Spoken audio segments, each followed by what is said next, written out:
Good morning, শুভ সকাল তোমাদের সবাইকে।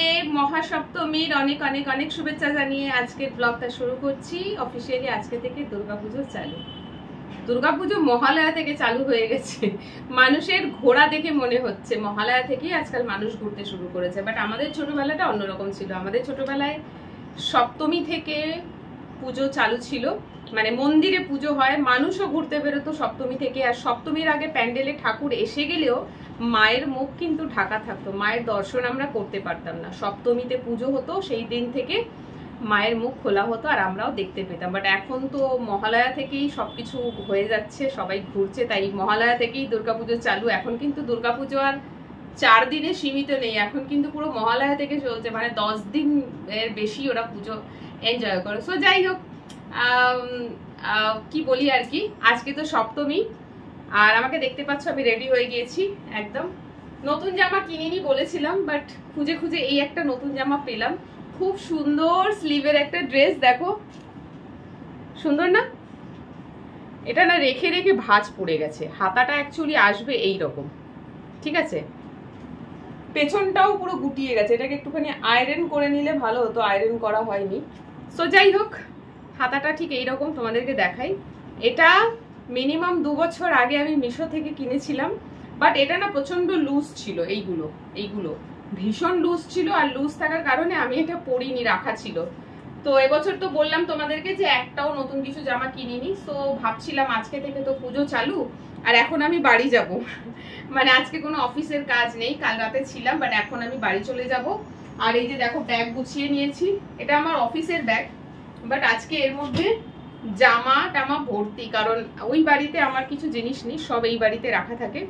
সো ওখানে নিয়ে যাচ্ছি, কারণ ঘুরতে বেরোবো, সন্ধ্যাবেলা পরতে হবে, কালকে সকালে পরতে হবে, কিছু ড্রেস তো ওখানে ভালো রাখতে হবে। সেই জন্য আজকে ব্যাগ ভরে জুয়েলারি, জুতো, জামা যতটুকুনি পারছি আমি ক্যারি করে নিয়ে যাচ্ছি। তারপর আজকে তো এখানে আর আসবো না, কালকে আসবো, বাকি আবার কালকে যাবে। সো যাই হোক, তোমাদের সবাইকে পুজোর অনেক অনেক শুভেচ্ছা। আজ সপ্তমীরও শুভেচ্ছা জানাই। আজ থেকে পুজো চালু হলো, আমারও পুজো চালু হলো আজকে থেকে, এতদিন চালু হয়নি, বাট আমার ছেলের কিন্তু পুজো চতুর্থী থেকে চালু হয়ে গেছে, ও বন্ধুদের সাথে ঘুরছে। সো যাই হোক, আমি একটু পরেই বাড়ি থেকে বেরোবো, ওয়েট করছি, একটা পার্সেল আসবে। 2টো শাড়ি অর্ডার করেছিলাম, একটা শাড়ি এসে গিয়েছিল 26 তারিখে, বাট একটা আসেনি। মাঝে একদিন দিতে আসলো শাড়িটা, আমি বাড়িতে ছিলাম না, তখন এসেছে 7:30 বাজে, আমি তো কাজে বেরিয়ে গেছি। তো আমার যে ডেলিভারি দাদা আছেন, আমাকে খুব ভালো করে চেনেন, তো উনি ওটিপি নিয়ে ও ডেলিভারি করে দিয়েছে, মানে ডেলিভার্ড করে দিয়েছে, বাট ওটা ওনার কাছে রাখা। কালকে একটা মিসআন্ডারস্ট্যান্ডিং এর জন্য পেলাম না। উনি বলেছিলেন আমাকে কল করবেন আপনি বাড়িতে ফিরলে, আমি বাড়ি ফিরে কল করতে ভুলে গেছি। যখন মনে পড়লো তখন বাজে 8:30, উনি ততক্ষণে বাড়ির দিকে রওনা দিয়েছেন। তো বললো দিদিভাই কোনো অসুবিধা নেই, ওটা আমার কাছেই আছে, আপনি কালকে সকালে কখন থাকবেন বলুন, আমি দিয়ে দেবো। তো বলেছি 9টা থেকে 9:30-র মধ্যে দিয়ে যান, কারণ পুজোর সময় তো শাড়িটা হয়তো পরতে পারি, সেই কারণে। সো যাই হোক, চলো সকালবেলা উঠে আজকে প্রচুর কাজ করা হয়েছে। সমস্ত কিছু কমপ্লিট করার পর ঘড়িতে এখন 8:30 বাজছে, আমি যাব নিজের জন্য একটু ব্রেকফাস্ট বানাতে। খিদে পেয়ে গেছে, আজকে অনেক সকালে উঠেছি, আর উঠে এত কাজ করতে গিয়ে আমার লেগে গেছে প্রচন্ড খিদে। সো চলো চা বানাতে যাবো, আর একটা ব্রেড একটু টোস্ট করব বাটার দিয়ে। আর এই যে দেখো বান বানানো রয়েছে, বান ওপর থেকে খুলে পুরো নিচে চলে গেছে। সো চলো কিচেনে যাই, বাকি কথা কিচেনে গিয়ে বলছি, কারণ কথা বলতে বলতে চা বানাতে হবে। 8:30 বেজে গেছে, আমাকে আবার বেরোতে হবে। আমি এমনি রেডি থাকবো, পার্সেলটা এলেই নিয়ে বেরিয়ে যাব। চলে এসো, চলে আসলাম। চলো ঝটপট করে খাবারটা বানাই। অন্যদিন খিদে পায় না, যেদিন কাজে যাই সেদিন একদম খাবার ইচ্ছে থাকে না, বাট আজকে খিদে পেয়ে গেছে। আজকে আমি একদম রিল্যাক্স আছি, সেই কারণে মনে হয় খিদেটা পেয়েছে। অন্যদিন কাজে যাওয়ার একটা তাড়া থাকে, সেই জন্য খিদে পায় না, আজকে খিদে পেয়েছে। আমার একটা রুটিন কি জানো তো, লোকে বলে না যে ঘড়ি দেখে খায়, দুপুর 1টা বেজে গেছে, খিদে পাইনি তো কি হয়েছে, খেতে বসতে হবে, খেয়ে নাও। আমার আবার সেটা হয় না, আমার যতক্ষণ না খিদে পাবে আমি খাবো না, উল্টো একদম। এখানে অনেক বাসন কুসন সব ধোয়া রয়েছে, ঝপ করে চাটা বসাই, একদম ঝপ করে।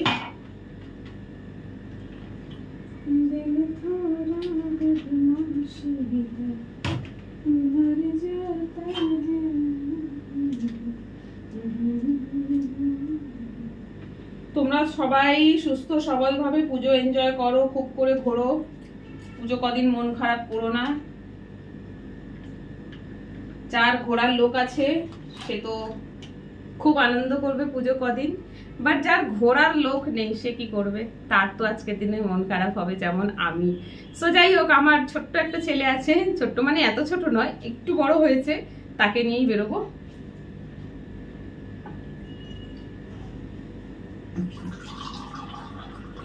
অনেকেই আছে যারা আমার মতন বন্ধু লেস পার্সন, বন্ধু লেস পার্সন, মানে একটাও বন্ধু নেই, যার আমার একটাও বন্ধু নেই। পুজোর সময় বন্ধু বান্ধবদের সঙ্গে ঘোরার মজা কিন্তু আলাদা, ফ্যামিলি মেম্বারসদের সাথে ঘোরা আর বন্ধুদের সাথে পুজো ঘোরা একদমই আলাদা। সো দেখা যাক কবে বন্ধু হয়, মনে তো হয় না আর আমার এই জন্মে কোনো বন্ধু হবে, কারণ বন্ধু করে দেখে নিয়েছি বন্ধু কেমন হয়। ভাই বন্ধু হয় স্কুল লাইফে, কলেজ লাইফে, এর পরের লেভেলে যে বন্ধুগুলো হবে না, সেগুলো সবই স্বার্থের বন্ধুত্ব। তোমাকে ইউজ করবে তুমি যদি বোকা হও, যেমন আমি ছিলাম। আমার এক বান্ধবী ছিল, যাই হোক আমি আর সেই কথায় যাচ্ছি না। পুজোর সময় ভালো থাকুক সবাই, একটুখানি কামনা করি। চলো, চায়ে চা পাতা তো দিয়ে দিয়েছি, আর একটা ব্রেড নেব, একটা ব্রেড, বেশি না। ব্রেডটা কদিন ধরে রাখা ফ্রিজে, বড় প্যাকেটের ব্রেড কিনি, খাওয়া আর হয় না। একটা বড় প্যাকেটের ব্রেড শেষ হতেই আমার কদিন সময় লেগে যায়। ইদানিং করে ব্রেড খাওয়া হচ্ছে না, আগে খালি ডিম টোস্ট খেতাম, এখন তো সেটা আর হয় না খাওয়া।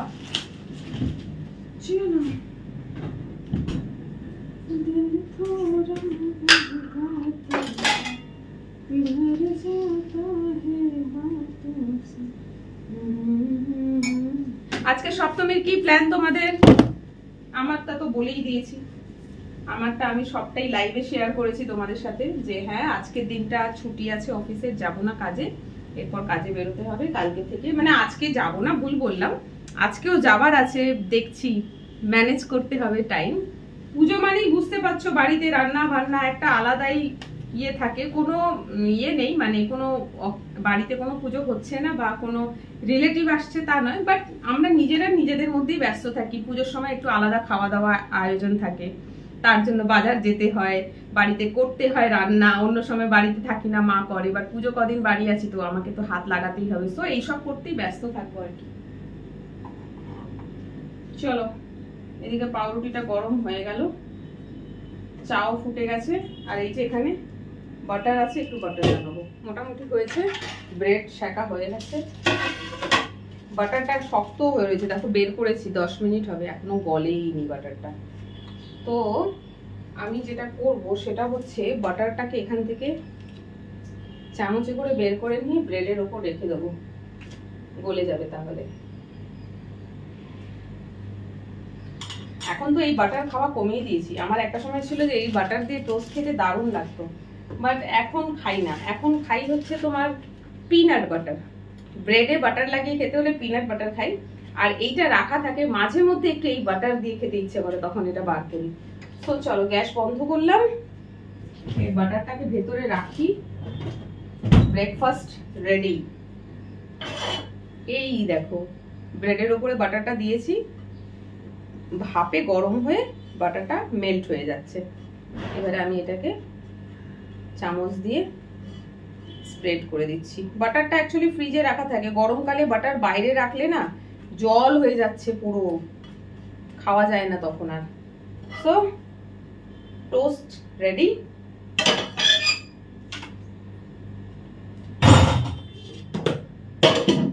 গ্যাসটা বন্ধ করে দিই কারণ চা হয়ে গেছে।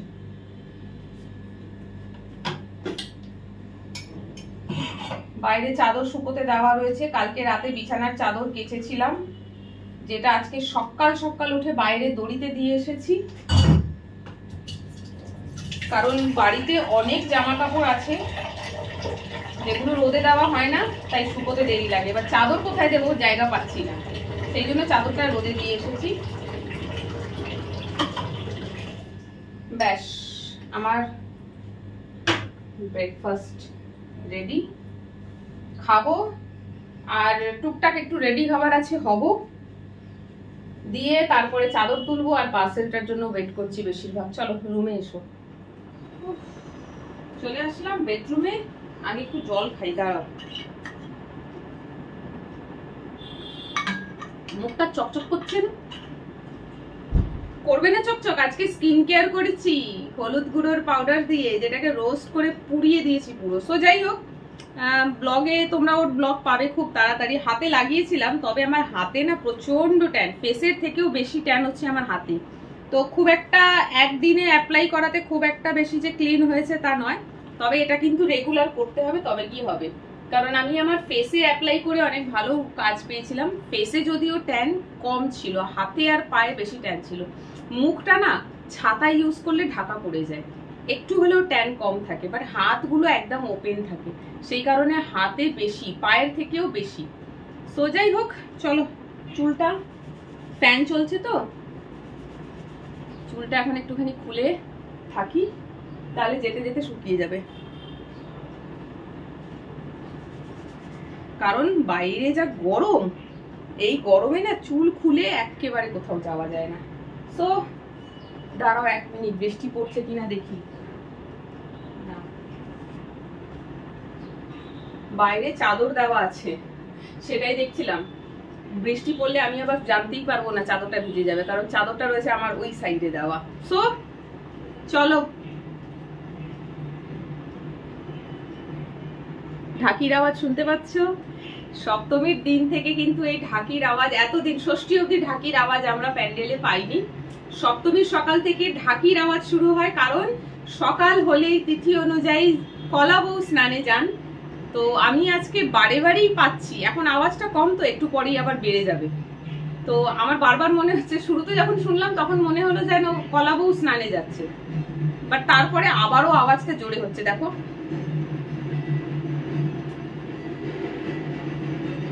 ঢাকির আওয়াজ শুনে নাচতে ইচ্ছে করে, যদিও আমি কখনো ডান্স করিনি, পারি না। তো যাই হোক, আজকে জাস্ট আওয়াজটা মন ভালো করে দেওয়ার মতন, বাট মনটাও খারাপও, বলতে কি চোখে জল এসে যাচ্ছে। আজকের দিনে কাঁদবো না। তো যাই হোক, জানি পুজো সবার জন্য আনন্দের হয় না। সরি, আমি তো বলতে গিয়ে ইমোশনাল হয়ে যাচ্ছি। পুজো, মা আসছেন ঠিকই, বাট মা কিন্তু সবার জন্য না আনন্দ নিয়ে আসে না, ঠিক আছে? এই যে পুজো, এই পুজোর সময় অনেকে ফ্যামিলির সাথে আছে, অনেকে কিন্তু ফ্যামিলির সঙ্গে নেই, একা। অনেক কারণে হতে পারে একা, কেউ বিদেশে আছে, কেউ হয়তো পড়াশোনার জন্য বাইরে বা চাকরি করছে, ফ্যামিলি থেকে দূরে, বাড়ি যেতে পারেনি। বা আজকের দিনেও অনেক মানুষ এমন থাকে যারা হসপিটালে ভর্তি আছে, হয়তো খুব ক্রিটিক্যাল অবস্থা, অপারেশন হবে। তো এরকম অনেক জিনিস থাকে, তাই বললাম যে মা কিন্তু সবার জন্য আনন্দ নিয়ে আসে না। কিছু মানুষের জন্য আনন্দের সময় থাকে এটা, আবার কিছু মানুষের জন্য এই সময় না খুব কষ্টের হয়, মন খারাপ হয়, সেটা রিজন থাকে বিভিন্ন রকম, প্রত্যেকের রিজন থাকে। সো আমারও কিছু রিজন আছে। আমার কাছে এই পুজোটা কখনোই আনন্দের হয় না, আমি বলতে গিয়ে ইমোশনাল হয়ে যাচ্ছি। পুজোতে সবাইকে আনন্দ করতে দেখে একটু আনন্দ পাই, বাট আমার পার্সোনালি আমার নিজের কোনো পুজো নিয়ে কোনো আনন্দ থাকে না। এই যে আজকে বেড়াতে যাব বলছি, সেটাও ছেলে জোর করছে বলে তাই, কারণ ও তো বাচ্চা, ওকে আমি এখন একা বাইরে ছাড়বো না ঘুরতে যাওয়ার জন্য, তো আমাকেই তো নিয়ে যেতে হবে, বাড়ির লোক না নিয়ে গেলে ও আর যাবে কি করে। সো ওর জন্য আমাকে আজকে বেরোতে হবে। সো যাই হোক, চলো, চা নিয়ে এসেছি, ঠান্ডা হয়ে যাচ্ছে, আমি চা খাই।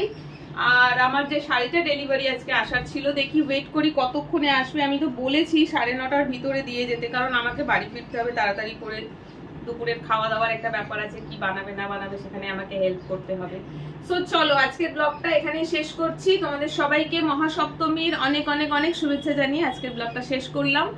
সবাই ভালো থেকো, সুস্থ থেকো, পুজো খুব ভালোভাবে আনন্দ করে কাটিও, যে যেমন করে পারবে আনন্দ করো। যে পরিবারের সাথে আছো সেও আনন্দ করো, যে একলা আছো কেউ নেই সেও তার মতন করে আনন্দ করো পুজোটাকে। যদি বাড়িতে থেকে আনন্দ করো তো করো, ভালো কিছু খাবার অর্ডার করো, নতুন জামা কিনে থাকলে নতুন জামা পরো, নিজের যা ইচ্ছা তাই করো, বাট পুজো কটা দিন একটু ভালো থেকো।